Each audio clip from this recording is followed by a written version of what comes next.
the bobwhite quail. It's this little round softball. That's right. They're not much bigger than my fist, you know. They've got little legs, but they're a ground nesting, ground dwelling bird. If they never have to fly in their life, they wouldn't, right? They just do that to get away from hawks and owls for the most part, or hunters. What they need is wildflowers. They need a small proportion of grasses. I need stuff that most people would call weeds. Those are providing good brood cover, good nesting cover, a lot of insects. That's what chicks need to develop early. Bridgestone Firestone is a quail focal area, so tell us a little bit why. It's largely because there are very few places that have wild quail in the state of Tennessee anymore. It's a habitat issue. Whether we're talking about development or whether we're talking about fire not being on the landscape anymore, or fields and young forests progressing into closed canopy forest. The farm, just by nature of it being an open landscape that's been maintained that way, has held on to some birds. And compared to most other places in the state, we're one of the very few. On top of that, the potential for growing that population, it's higher here than just about anywhere else.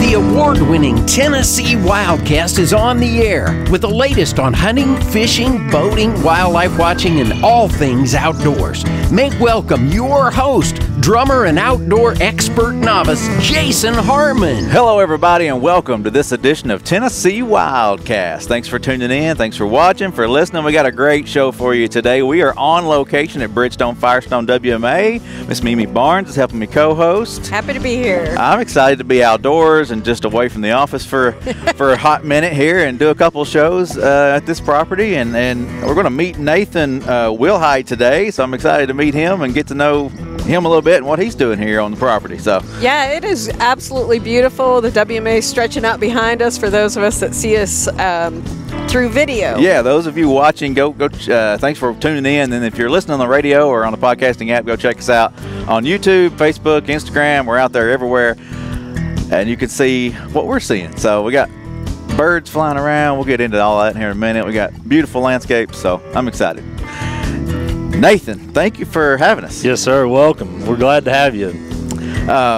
Just want to dive in and learn a little bit about you. And you're fairly new to the property here. Been managing this place for a few years, I guess, now, and just excited to be here. Tell us a little bit about yourself. Yes, sir. I started out here in October of 2021, so we're coming up on 2 years. Yeah. But I grew up in West Tennessee, right outside of Memphis in Shelby County. And spent a bunch of time as a kid growing up hunting in Arkansas, chasing waterfowl. Big duck hunter. That's right. And then moved over to East Tennessee, went to school in Knoxville, fell in love with wildlife management, and from there I've been just about anywhere and everywhere you can imagine. Bounced out to Eastern North Carolina, did some waterfowl work for a while, and worked in West Kansas for a little bit on a grassland bird project, and then went down to pine plantation country in Florida and Georgia and worked down there, and started grad school in Georgia, and from there, after grad school, went out to Nebraska and worked for 2 years as a private lands biologist before kind of getting roped in to come back to Tennessee and doing what we're doing here. And yeah, I've been a little bit everywhere. A lot of my work has been kind of in grassland management and upland game birds, and so excited to be doing a lot of that stuff here at Bridgestone. Did you want to come back to Tennessee? Was that your goal? Not at all. In fact, when I moved across the Mississippi River, my dad was helping drive a U-Haul, and I told him I'm not crossing the Tennessee River or the Mississippi River again. And he reminded me of that when I moved back. But I had a couple people who were very important to me who, they knew this job was going to be coming open, and they were really trying to put it in my ear just to be considering it. And to be honest with you, when I applied, it was just, well, we'll just see what happens. Yeah. You know, I'd have been perfectly content, running my bird dogs out in the prairies, But when Nathan opens his mouth, I expect to hear Bob White and nothing else. Like he speaks that bird language. Yeah, right. There's a little bit of that. Well, you said you caught the bug when you were at UT. Did you go there to pursue wildlife management, or it just got even hotter at that point? I did. As a kid, did the prototypical couple trips to Yellowstone and thought I want to be a wolf biologist, and I came to school as a wildlife manager or as a wildlife biologist. within one semester, I was 6 hours from home. I said, "There's no way I can live 20 hours from home in Wyoming. I can't handle it." And so there's a little bit of shell shock, and so I switched to animal science degree. And I minored in wildlife just because I enjoyed doing that on the side, and so. There was a lot that kind of led into that, but I graduated with an animal science degree and then doubled up in wildlife management on the back end when I really realized that, okay, I can be away from home and be perfectly content. And the quail stuff didn't really come, the passion for it didn't come until a friend of mine kind of introduced it to me, and a professor at the University of Georgia hired me and helped really explode that passion. So awesome. It's all a little bit of late onset, but it's all worked out. Well, as you grow up, your passions change and adjust, and things. That's exactly right. You think you're going one direction, you don't go another. So that's right. You never know what might happen. So Bridgestone, Firestone fits you like a glove. That's right. Absolutely. I see it. Every time I talk to him and I hear that passion come out in him for the land and for the management on this area, I'm happy to have you. Thank you. Appreciate that. Yeah, definitely. Well, let's talk a little bit about this property. I know we talked about this a few years ago on a show here, but tell us a little bit how this property was acquired and a little bit of background on it. Yes, sir. So Bridgestone Firestone Wildlife Management Area was originally acquired under an easement from Bridgestone Firestone Corporation. Hence the name. That's right. About a 10,000 acre piece that has some restrictions as far as infrastructure and that sort of thing. But their goal was conservation and wildlife management, and that's what they tasked the agency with when we acquired it in 1998. Okay. Since then, there's been a couple other acquisitions that what we call the Big Bottom Unit, what you'll see in the hunting guide. That's another 10,000 acres of largely old timber company land, and so because of all of that, we got the Caney Fork River running right through the middle of it. We have an awesome diversity of landscapes that we get to work in every day, right? And when you say we, yeah. who's here with you? I guess that is absolutely a vital part of Bridgestone Firestone WMA. It's not just a one-man show. That's right. No, we got an incredible team. I started with 2 technicians, one of which has moved on to a private lands biologist position, but there are 3 full-time positions based here. There are several part-time positions that are funded through private donations that are, through Quail Forever members that are helping fund that. And so right now we've got a crew of 5, including a TWRA UT intern, and so we've got plenty of help. We could always use more. There's no doubt about that. Yeah, that's great. Yeah, it takes a team to manage a piece of property this size, and 20,000 acres that's amazing. Space to run and play and work, and that's right. Yeah, we got work bases scattered across. To get to the other side as the crow flies is just a few miles, but it takes an hour to drive there. Really? And so hauling equipment, and so we're working on building some infrastructure down there so that we can really try to expand on our management footprint on the south side as well, and then we've got another complex of fields and what locals call the Big Bottom area, and so that's an area that we're doing some dove field management on now, and we've got rid of some hay fields in the very recent past, and so it's also a pretty highly visited area of the WMA as well. So if no one's been to Bridgestone Firestone before, what do they expect? What can they expect when they drive onto the property? Absolutely. I think the iconic picture of Bridgestone is where we're at right now. We call this the farm. Some people call it the ranch.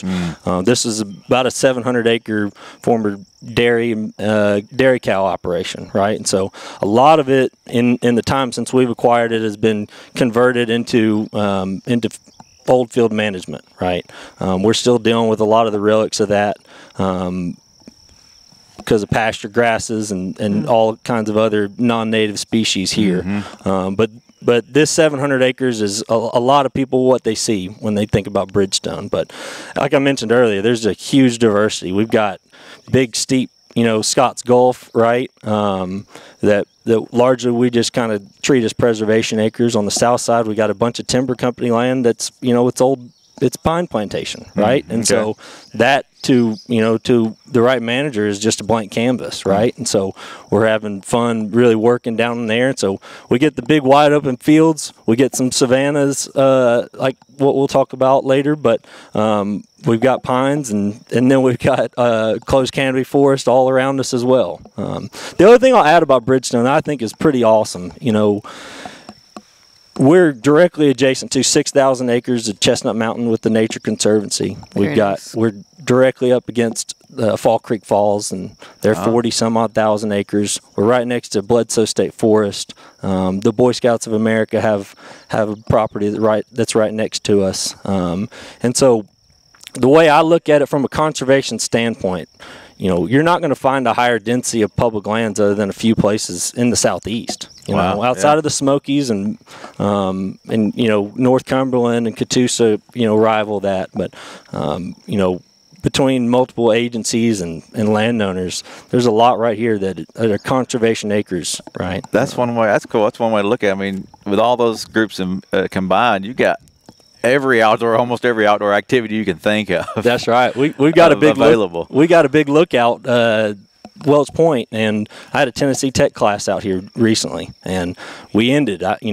We spent all day talking about field management, early successional management, prescribed fire, and but we ended right there at Wells Point, and I said, look, everything you see on the horizon, that's conservation acres, right? And so you get to see the grassland stuff, and that's what we spend our time on because you don't get to see that many other places.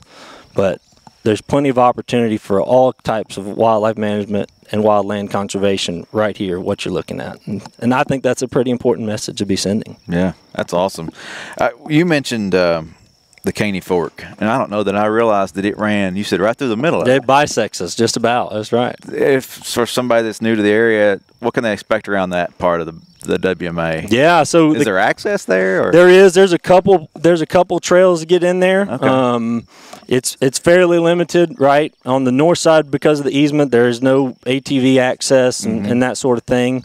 But the Caney Fork is a special place. It, in the summertime, a lot of times it dries up, right? But in the spring and winter, it's a destination for some daring folks who like to do some whitewater kayaking, right?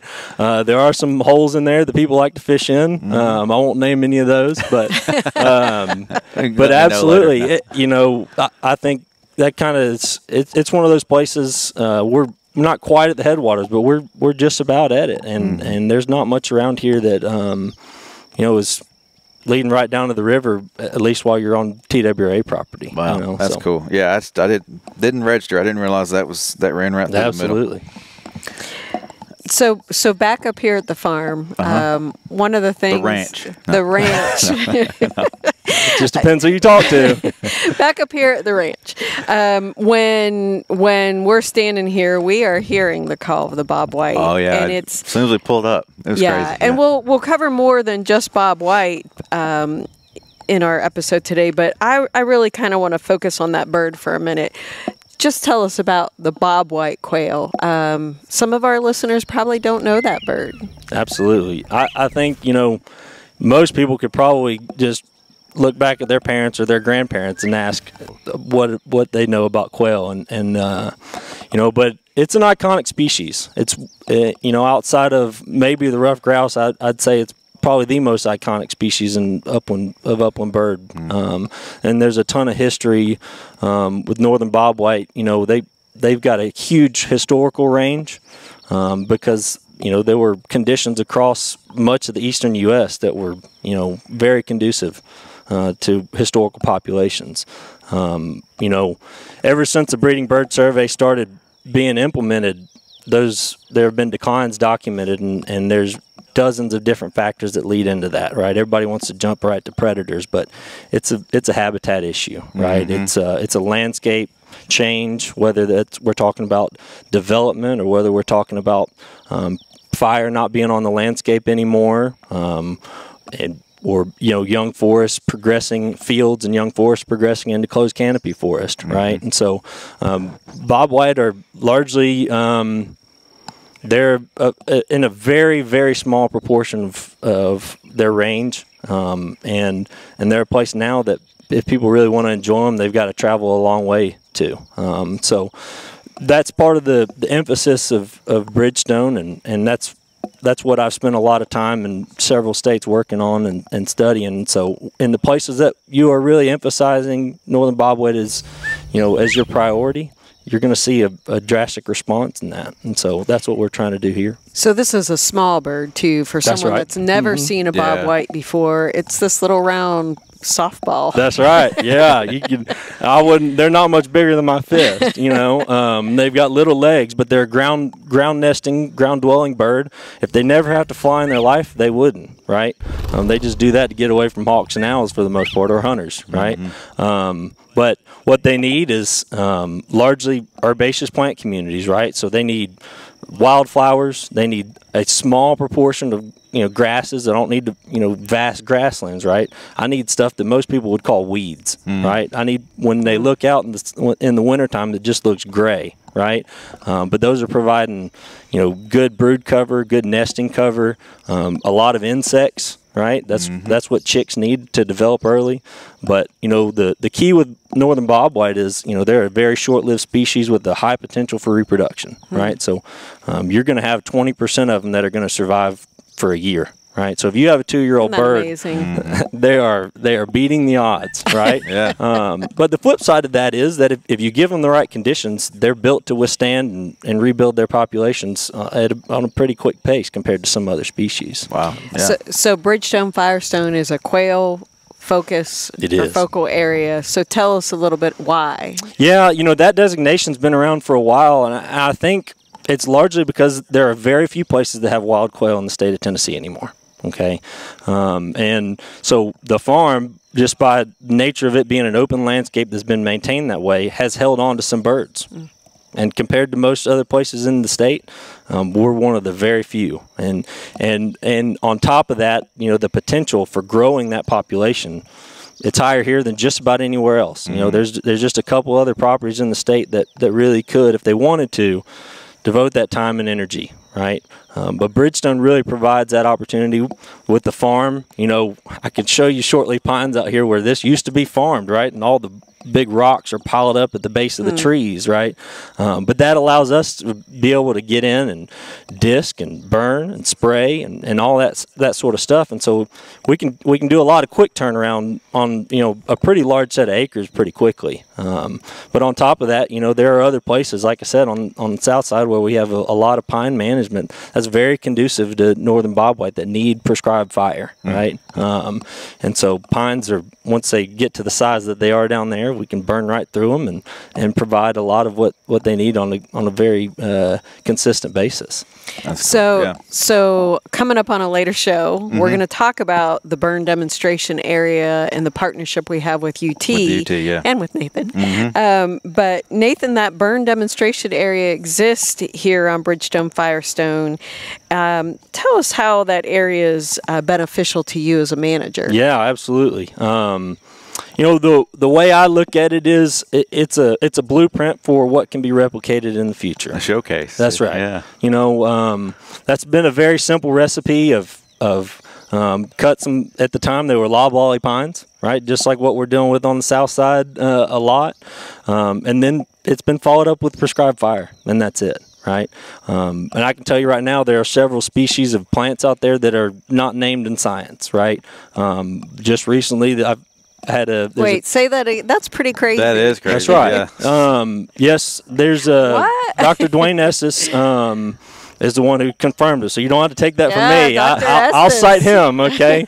But I was with him. We've looked at several different species, one of grass and other broadleaf plants that what we would call endemic, right? They're not found anywhere else but in a specific place, right? And so those didn't get there by chance, right? They're key points of history of what this place has been and how plants and flora and fauna have developed in any given place. That is very cool. It is so cool, and Dr. Estes has shared with us, and we all know that the grasslands are the most imperiled ecosystem in the Southeast. That's right. And beyond. And it's one reason why Bridgestone Firestone is just so incredibly important for not just quail habitat, but diversity of species. Right. So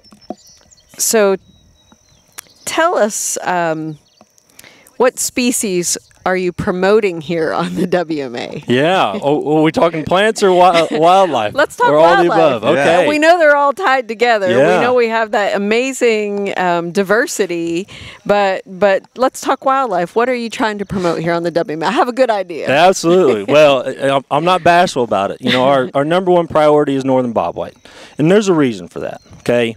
I've lived in places where bobwhite can be a byproduct of a landscape, right? An agricultural landscape like Nebraska, they can have scrubby areas that, you know, they let get overgrown, and it's too arid for trees to really take over, or if they are trees, they're non-native trees. But they can be a byproduct of the landscape.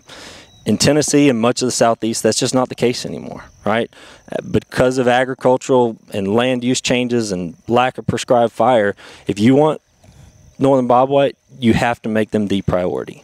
Now, with that being said, what we're doing is benefiting so many things. You know, that I could come up with a very short list of things that are not benefiting from it, right?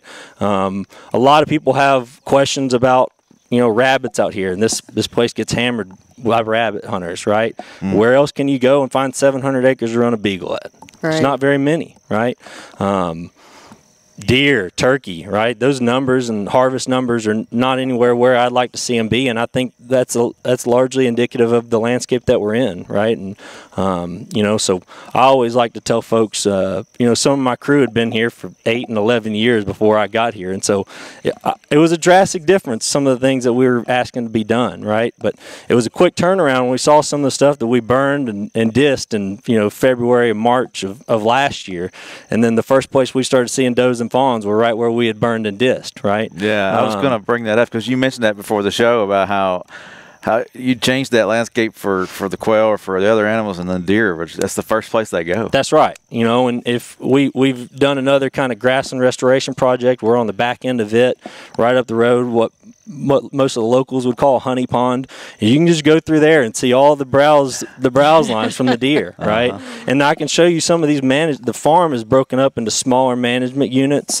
That way I'm not just removing huge amounts of cover all at once. Right. But I can show you contrast between the deer use just based on browse and trail lines, right? Where they're just highways mowing through some of our disc ragweed fields. Wow. So we're absolutely going to see a response with the deer.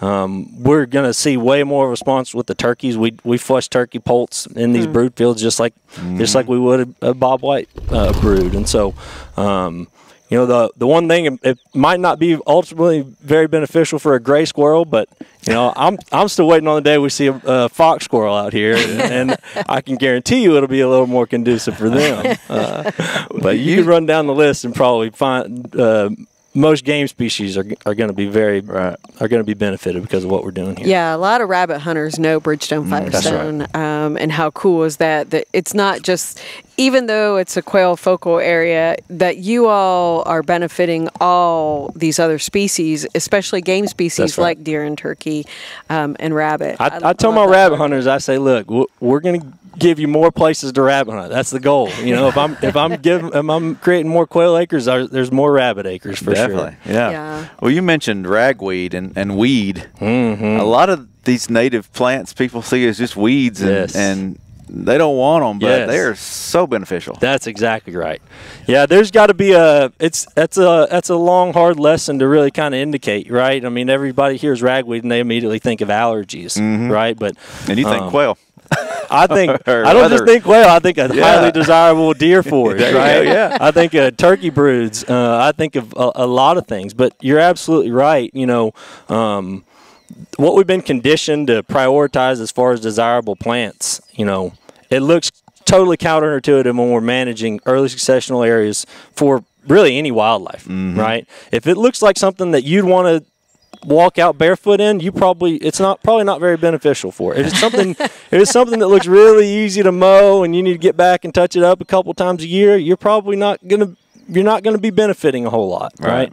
But there are a lot of species out here that to the untrained eye, or they're gonna look like, well, you just let this grow up, right? And on some level we are. That's by design. I want flowering plants happening at different times of year to provide different things, and I want all of this stuff to be happening on different timelines so that they can be useful resources based on when a nest might be hatching or when a fawn might be hitting the ground. Yeah, one of the things that I like to remind people is, what if all the flowers bloomed at one time? That's right. What if everything was the exact same? Well, we would watch that diversity drastically decline, and that's not the goal of the agency.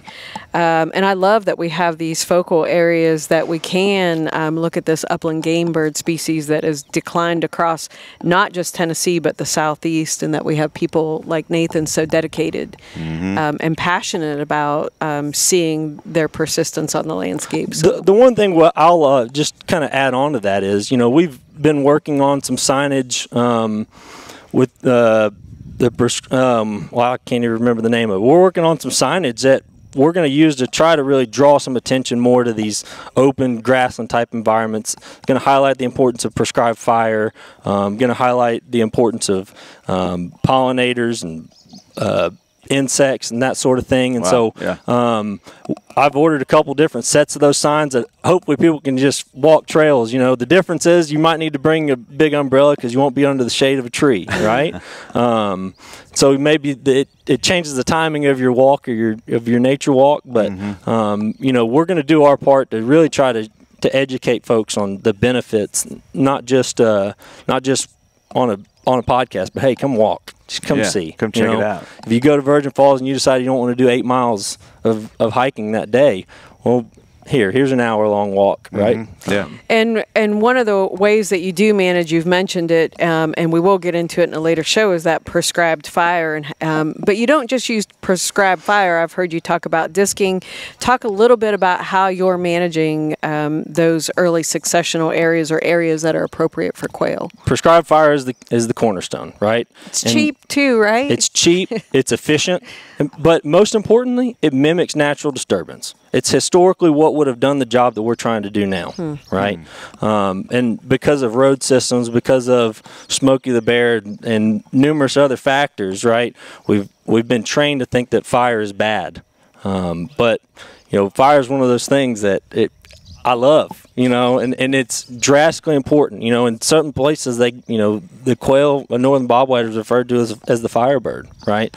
If you're not burning, you can't be managing for quail. And we're not talking about the wildfires of what was that 2016 that we all hear about, wildfires that are out of control in a sense. That's right. These are prescribed under specific conditions. You've talked about it many times on the show, I know, Jason, but these are all important in that process of maintaining quail in the landscape. Yeah. So last question. What's your hope for quail on this WMA and elsewhere? Yeah, that's something that I think about probably every day and multiple times a day. I think the future is bright. We've seen a great response, and I've been out here for one growing season. We're working through 2 right now, and there's a lot to show folks, and hopefully folks are hearing the bobwhite whistling in the background. But the hope is very bright, and I think there's a chance here where we stay committed that we're going to have a chance to really try to emphasize and maybe even talk about having hunting in the future, and let folks who talked about their grandparents growing up with setters go get a set of their own. Yeah, and that's think cool. About Yeah. it, so. Well, Thank you. Thanks, absolutely. Nathan. Yeah, thank you so much. I've learned a lot today. One thing I didn't know, I thought a firebird was a Pontiac, but now I know a firebird That's right. is You're a reflecting quail. your age. That's right. That's right. So anyway, here comes Smoking the Bandit. No, thank you so much. This has been fun. Thank you. Mimi, thank you for helping set this up and pleasure. sharing the show with us today. This is Tennessee WildCast. Keep coming back. Find us out there on our podcasting platform. Listen to us on the radio stations. Find us on YouTube, Facebook. We're out there everywhere. Thanks for tuning in, and we'll see you next time. Thanks for tuning in. Stay connected with TWRA by visiting our website at tnwildlife.org and follow us on Facebook, Twitter, and Instagram. Hey, it's all about Tennessee wildlife. It's what we do. Tennessee WildCast will be on the air again next week. We'll see you then.